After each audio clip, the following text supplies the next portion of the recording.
সপ্তাহের ব্যবধানে বাজারে ব্রয়লার মুরগির দাম কেজিতে 5 থেকে 10 টাকা বেড়েছে। খুচরা পর্যায়ে আলুর দামও কিছুটা বেড়েছে। গত কয়েকদিনে সয়াবিনের সরবরাহ ঘাটতি কাটেনি। এদিকে শনিবার শবে বরাতের ছুটি পড়ায় বেচাকেনায় কিছুটা মন্দা জানিয়েছেন খুচরা দোকানিরা। সাইদা আরমানের রিপোর্ট। পরিবারের জন্য বাজার সদাই করতে সাপ্তাহিক ছুটির দিনকে বেছে নেন অনেকে। তবে পবিত্র শবে বরাতের ছুটি শনিবার পড়ায় বাজারের চিত্র অনেকটাই ভিন্ন। নেই ক্রেতাদের ঠাসাঠাসি, বিক্রেতাদের হাঁকডাক তাই ছিল অনেকটা কম।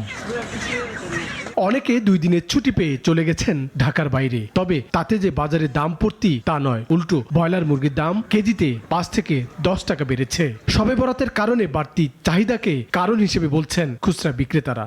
5-10 টাকা গত সাথে কম বেচছি, এবার 5-10 টাকা 5 টাকা বেশি হইতেছে। এটা মনে করেন লাগলো হইলে 2 কেজি 1 কেজি কিনা চলে আর কি, না তো চলার উপায় নাই। কেউ কাউকে তো সমঝোতা আসে না, এই জন্যই এই সিন্ডিকেট এখনো আছে। সপ্তাহের ব্যবধানে আলুর দামও বাড়তি, কেজিতে 3 থেকে 5 টাকা বেড়েছে। বড় বাজারগুলোতে 20 টাকা কেজি থাকলেও মহল্লার দোকানগুলোতে কেজিতে আরো 5 টাকা বেশি লাগছে। এক পালা আলু 90 টাকা দিয়ে দেন, এখন দাম বেড়ে দেবো।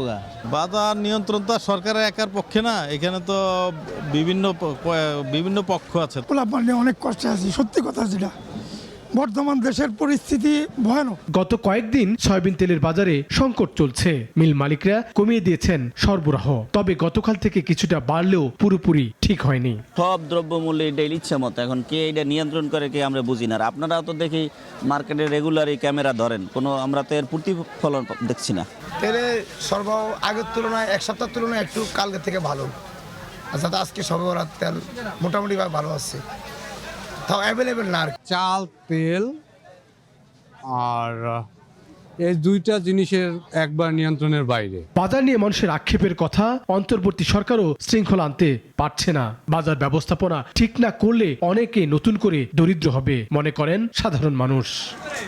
সাইদ আরমান, নাগরিক, ঢাকা। কোটি মানুষের আস্থার ভালোবাসায় 11 বারের মতো দেশের 1 নম্বর রেফ্রিজারেটর ব্র্যান্ড ওয়ালটন।